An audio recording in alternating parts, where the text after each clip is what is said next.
पश्चिम बंगालमधील विधानसभा निवडणुकांच्या दुसऱ्या टप्प्यासाठी निवडणूक आयोगानं कडक सुरक्षा उपाययोजना केल्या आहेत. मतदान प्रक्रियेत अडथळा आणण्याचा प्रयत्न करणाऱ्यांवर अत्यंत कडक कारवाई केली जाईल.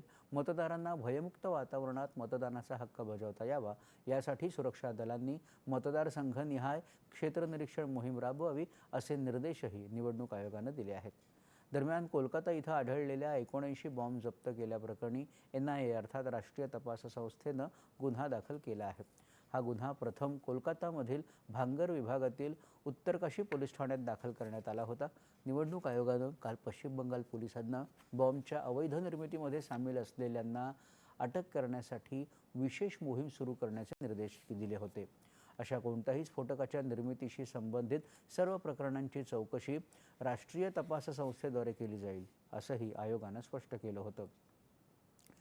दरम्यान जगद्दल हिंसाचार प्रकरणी 15 ठिकाणी छापे घालण्यात आले असून 4 जणांना अटक करण्यात आली आहे.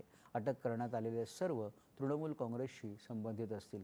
जगद्दल इथं काल भाजपा आणि तृणमूल काँग्रेसच्या कार्यकर्त्यांमध्ये झटापट झाली. या झटापटीत केंद्रीय सुरक्षा दलाच्या एका जवानाला गोळी लागली असून त्याला तातडीनं रुग्णालयात दाखल करण्यात आलं. राज्यसभेचे सभापती